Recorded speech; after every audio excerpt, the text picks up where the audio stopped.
Ce jour est dédié pour la réussite matérielle et spirituelle de Yaakov ben Rivka Roum, Bezrat Hashem. Ok, ça fait longtemps qu'on n'a pas parlé du Mashiach. Faut pas vous endormir et croire que y a rien qui se passe, les choses avancent.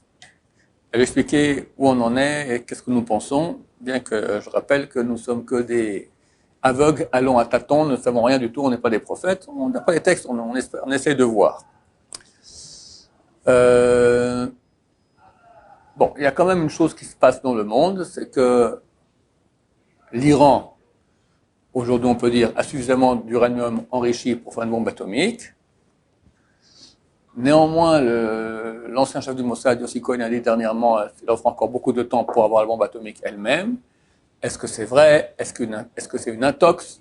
D'autres ont dit on est à 2 secondes d'une attaque sur l'Iran, d'autres disent que pas du tout.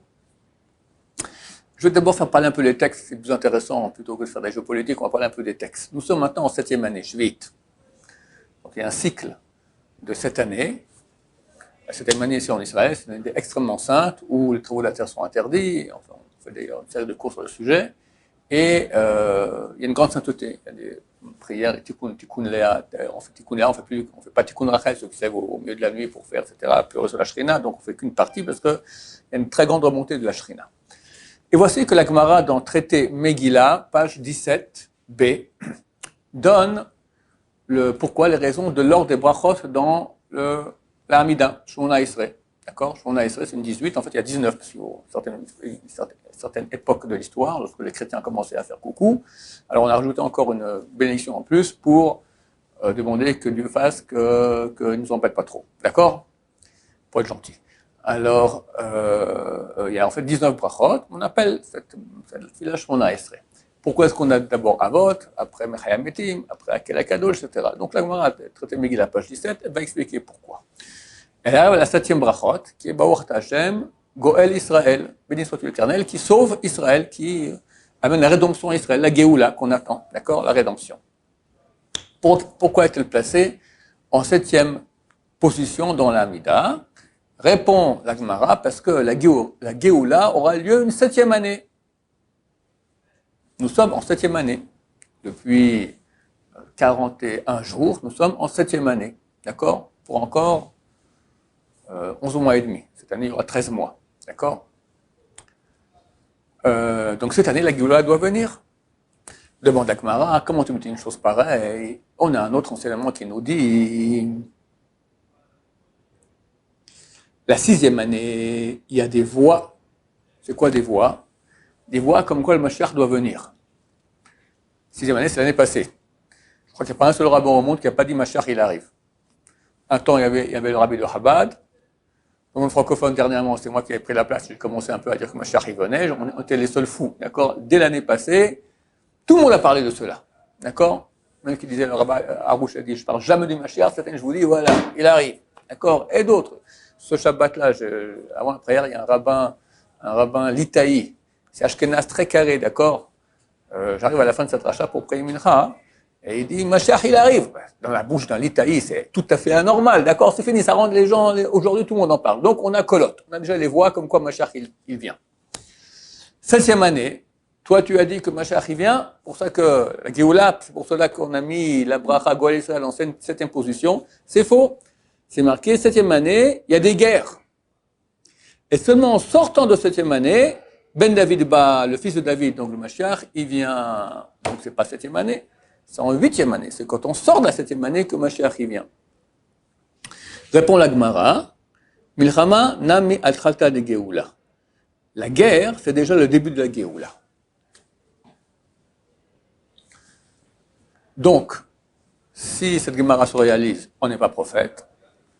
Et si vraiment on est la 7e année dans laquelle le Mashiach peut venir chaque seconde, il y a des moments qui sont plus propices. Donc là, on parle de 7e année, c'est déjà la Géoula, et Mashiach vient à la fin. Donc ceux qui attendent pour tous les jours, ça se peut qu'il peut venir chaque seconde, mais disons que la date propice d'après cette Gemara, ça serait dès Rosh Hashanah l'année prochaine. Donc dans, comme je dis, 11 mois et on est le 12 déjà et 18 jours. D'accord? Ce qui est étonnant, c'est que la Gemara a quand même dit qu'on a placé la 7e bracha, bracha Goël Israël, en 7e place dans la Hamida, Parce qu'en 7e année, c'est la Géoula. Et là, tu me dis, non, ça sera en sortant de 7e année. Alors, réponds, oui, la guerre, c'est déjà le début de la Géoula. Mais une guerre, c'est pas une Géoula, une guerre, c'est une guerre. Tout, mais pas ça. La guerre, c'est terrible. D'accord? Alors, c'est pas clair. Alors, il faut dire que cette Gemara, elle se trouve à 2 endroits dans le Talmud. Une fois ici, Megillah, page 17, une autre aussi dans Sanhedrin, page 97. Et là, Rashi dit, la guerre, il dit, ça peut être aussi la guerre des goïms contre les juifs. Ça peut être aussi la guerre entre les goïms. D'accord? Pourquoi, hein, si c'est la guerre, tu me dis c'est le début de la Géoula? C'est antinomique, c'est contraire. C'est rien de plus, moins agréable qu'une guerre, d'accord? Alors Rachid dit c'est une chose très intéressante, qui nous concerne, parce qu'on est en 7e année Baruch Hashem, et c'est une bonne nouvelle que je vous annonce ici. Il dit que bien que la Géoula dont on parle ici, qui aura lieu la 7e année, pour ça qu'on a mis la bracha en 7e place, la Géoula de Galout, c'est pas la Géoula de la Galout, qu'on sort de l'exil, parce qu'on voit bien que la bracha qui parle de Mashiach ben David, et la sortie de Galout aussi, tout cela, c'est plus tard dans la Hamida.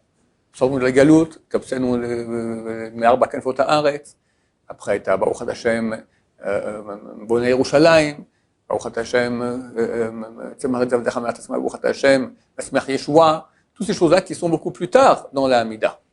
Donc, quand on parle maintenant en 7e place de la Géoula Baruch Hashem, Goël Israël, qui a sauvé Israël, qui sauve Israël, on ne parle pas de cette Géoula qui est finale, où tout est terminé, Mashiach Eila est terminé. On parle d'une autre Géoula. Laquelle? Shigalenu Menatzarot, il va nous sauver des malheurs. Abaot Alenu Tamid, qui viennent sur nous sans cesse. Les impôts, l'overdraft, les vaccins, le Covid, les antisémites, qu'est-ce qu'il y a encore? Tous les malheurs, les bombes, les terroristes, les machins, les trucs, tous ces trucs-là qui nous cassent les pieds toujours, fini. En 7e année, ça doit finir. On est en Géoula, on est en rédemption de tous ces malheurs-là. C'est une très bonne nouvelle. Alors, paradoxalement, il doit y avoir une guerre. Alors, qu'est-ce que j'en pense? Écoutez, il faut comprendre qu'on vit des miracles extraordinaires. Bon, l'Iran a bientôt la bombe atomique. Il est impossible qu'Israël laisse l'Iran avoir la bombe atomique. Donc, attaque il y aura, à moins que Dieu fasse autrement. Un tremblement de terre ciblé sur Téhéran, enfin, on peut, Dieu a ses moyens, n'est-ce pas? Mais disons, s'il n'y a pas une intervention divine de ce genre-là, il faut comprendre que si on attaque l'Iran, ou si l'Amérique attaque l'Iran, alors immédiatement, il y a une réponse du Hezbollah en arabe, en hébreu, Hezbollah, d'accord? 150 000 missiles, de très bonne qualité, des grosses charges explosives qui mettent en danger de façon extrêmement grande la vie des citoyens ici en Israël. Et les études disent que si on a dôme de fer, on peut arrêter environ un tiers. Et c'est même pas clair qu'on a un dôme de fer parce que en Amérique, il y a eu une demande, ça a été refusé, mais ça a de nouveau accepté, mais ça a été repoussé de 5 ou 6 mois, d'accord? Donc si ça a lieu maintenant, on est très mal barré, très très mal barré. Et j'espère, il y a des avions qui sont passés au-dessus de nos têtes, là, on me demande pourquoi les avions passent aussi en rasement au-dessus de la Yeshiva. Bon, je ne suis pas au QG de l'armée, mais je ne pense pas que c'est un entraînement d'attaque de Téhéran ou des centrifugeuses iraniennes. J'espère qu'ils ne sont pas idiots à ce point-là. Pourquoi? Parce que je pense que c'est un très mauvais moment pour attaquer maintenant l'Iran. Pourquoi?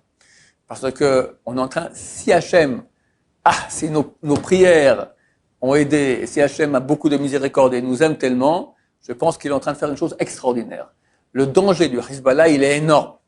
Or, la semaine passée, il y a une guerre civile qui a commencé au Liban. Donc, il y a 1 an, il y a, en plein port de Beyrouth, il y a un entrepôt d'explosifs, on peut appeler ça comme ça, du nitrate d'ammonium, d'accord? Alors, soi-disant, c'est des engrais, mais en fait, c'est un bon explosif, d'accord? Ça fait un boom terrible dans Beyrouth, tous au courant. Il y a eu 261 morts, plus des dégâts matériels absolument phénoménaux. Et là, ils sont en train de faire un procès au Hezbollah. Hezbollah a voulu tuer le juge. Le juge s'est enfui, il est extradé en France. La France le protège et il continue à faire son procès. Il juge, d'accord, le Hezbollah depuis Paris. Si le Hezbollah n'était pas content, ils sont venus avec les milices du Hezbollah au palais de la justice, d'accord, et l'armée libanaise est venue à déployer ses tanks, ils sont battus, ils ont tué 6 Hezbollah, plus quelques blessés. Bon, faut espérer que ça continue, parce que si jamais le juge tranche que le Hezbollah est responsable, le Liban décide de ou mettre une grande amende, ou les mettre dehors, d'accord, et qu'il y a une guerre, en fin de compte, que le Hezbollah du Liban est neutralisé par le Liban lui-même, c'est le plus grand cadeau qu'Hachem aurait pu nous faire, à part Mashiach lui-même, d'accord? Parce que la menace la plus grande qu'on a, nous, ici, sur nos civils, elle est énorme, cette menace, et les gens ne s'en rendent pas compte, d'accord? Elle est neutralisée. C'est fantastique. Baruch Hachem qui sera en guerre, voilà, terminé, peut-être c'est ça, les guerres dont on parle ici. Allez-y, et mettez Hezbollah dehors. Le Liban est un pays qui était... Moi, je suis suisse d'origine. On dit que le Liban, c'est la Suisse du Moyen-Orient. Je suis libanais, mon père, il est né à Beyrouth, d'accord. Et moi, j'étais en 82, j'étais aussi là-bas. C'est un très, très beau pays, d'accord. Et il a été complètement bouffé par le Hezbollah. C'est extrêmement dommage. Donc, nous conseillons à nos frères libanais de mettre Hezbollah dehors. Et vous savez, vous, la Suisse du Moyen-Orient, Bezrat Hashem. Quelles sont ces guerres? Alors, il se peut que c'est Israël qui va attaquer l'Iran. J'espère qu'actuellement, non. Il semblerait que c'est pas l'Amérique non plus qui va attaquer l'Iran. Quelqu'un qui s'y connaît très très bien en géopolitique m'a dit que l'Amérique n'est pas du tout intéressée maintenant à attaquer l'Iran. Et il semblerait que Biden a fait un accord avec Poutine, que l'Amérique allait un peu délaisser le Moyen-Orient pour que l'influence russe soit plus grande dans la région. Et c'est vrai qu'on voit qu'ils ont laissé Kaboul, donc l'Afghanistan. C'était un malheur terrible. Très bizarrement, tout à coup, ils se retirent comme ça, laissant du matériel, complètement fou. On sait aussi qu'ils ont retiré pas mal de missiles anti-drones, contre des avions en Arabie Saoudite. Il semblerait qu'ils sont en train de se retirer un peu. Pourquoi? Pour laisser à Poutine, c'est un accord qu'ils auraient eu avec Poutine, laisser une plus grande influence ici au Moyen-Orient pour que Poutine laisse les bras plus libres à l'Amérique face à la Chine. Parce que si aujourd'hui l'Amérique a un grand ennemi, c'est la Chine. La Chine, elle est presque le maître du monde bientôt. Au niveau financier, l'Amérique a des dettes énormes en Chine. La Chine a beaucoup d'or, a beaucoup de dollars. Ils ont une maîtrise énorme. Et ils commencent à s'exciter là. Ils ont la semaine passée, ou il y a 10 jours, je sais plus, ils ont envoyé 52 avions de combat au-dessus de Taïwan. Genre, bientôt on vous rentre dedans, d'accord? Si ils font cela, c'est clair, l'Amérique ne laissera pas. Et ça se peut que c'est ça, les guerres dont on parle, les guerres de fin de temps, les guerres entre la Chine et l'Amérique, comprenez que c'est pas le Yémen, quelques équipes comme ça en train de se dire et de faire pampan l'un sur l'autre. C'est phénoménal ce qui se passe. Je ne sais pas, je ne suis pas prophète. En tout cas, les textes parlent de guerre pour cette année. Si c'est vraiment pour bientôt que Mashiach revient, et on pense que c'est comme ça, il faut savoir aussi qu'il est écrit dans Parashat Azinu, Efes Hatzur ve'Azuv. Mashiach revient quand il y aura plus de Hatzur, de personne qui va diriger le peuple, et Azouv, quelqu'un qui va aider le peuple. On a aujourd'hui un gouvernement qui n'est pas un gouvernement, qui n'a aucun plan. Ouais, ils ont une seule chose. On ne veut pas laisser la droite avoir le gouvernement. C'est la seule chose qui occupe leur tête. Rien d'autre. Rien d'autre, absolument rien. Ils font tout de travers, complètement tordus. Et c'est vraiment pas du tout un gouvernement qui veut le bien du peuple, forcément. Ils veulent leur bien, leur siège, c'est tout. Ça correspond au texte qui nous dit que avant que Mashiach revienne, le peuple sera peu dirigé, d'accord, on a plus de direction, ça correspond tout à fait. Donc, on espère que c'est pour bientôt. En tout cas, il ne faut pas se décourager, au contraire, c'est très proche, et bientôt il y aura une très grande lumière, et tout se prépare maintenant. Hachem nous aime, il faut continuer à faire les mitzvot, à faire tchouva, on voit à quel point il fait des choses énormes pour nous, et si on a la chance, peut-être Mashiach reviendra sans effusion de sang, sans rien du tout. Berahamim Dolim, on a trop souffert. J'ai déjà dit que les grands ont déjà dit que c'est fini, on a tout payé ce qu'il fallait payer dans la Shoah. Ça suffit. J'espère qu'ils ont raison. C'est marqué que 2 tiers de la terre disparaîtront. C'est pas clair, c'est quoi ces 2 tiers de la terre? Il y en a qui disent que la terre, c'est la planète Terre, il y en a qui la terre d'Israël. Il semblerait que c'est plus ceux qui disent la terre d'Israël qui a raison. Pourquoi? Parce que c'est écrit que 2 tiers vont disparaître, et le dernier tiers, Dieu va l'affiner comme il affine l'argent, il affine l'or. Et il dira, ils m'appelleront, et je dirai, c'est mon peuple. Si on parle maintenant de 2 tiers de la terre, que le tiers qui reste de la terre, c'est la terre, donc c'est les Brésiliens, c'est les Chinois, c'est les Vietnamiens, qu'est-ce qu'ils vont? Ils vont appeler Hachem, Hachem va dire, c'est mon peuple. Ça cloche un peu avec la fin du verset. Mais on espère, Hachem, que tout cela a déjà passé dans la Shoah, et que Mashiach viendra, à nous de nous renforcer beaucoup. Quand Mashiach vient, c'est terminé. On peut plus avancer, on peut faire tchouva et on va regretter terriblement. le Gaon de Vilna qui était énorme, c'était un des plus grands rabbins du dernier siècle, du dernier millénaire, d'accord, énorme, il dit que lorsque la personne décède et on l'amène à la tombe, alors on l'amène sur une civière, d'accord, sur un lit portable comme ça, en Israël, il n'y a pas de cercueil, même si on le prend dans un cercueil, d'accord, il dit que la personne vit une souffrance terrible de jalousie des gens qui l'entourent. Vous êtes encore vivant. Vous pouvez encore faire des mitzvot, vous pouvez encore faire tchouva, vous pouvez encore vous améliorer, vous pouvez encore réparer le passé. Moi, c'est terminé.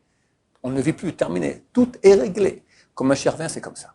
C'est terminé. On va regretter, je vous garantis, nous tous, on va se taper les têtes dans le mur, d'accord, on va mettre un peu, d'accord. Pourquoi j'ai pas fait plus? Alors, dans un an, on sera déjà assis, tout va bien là, on sera déjà après. Alors que j'ai pas besoin de refaire ce cours dans un an et que maintenant on se réveille. Tu peux maintenant. Alors vas-y, fonce. Baruch Adonai, l'olam, amen, amen.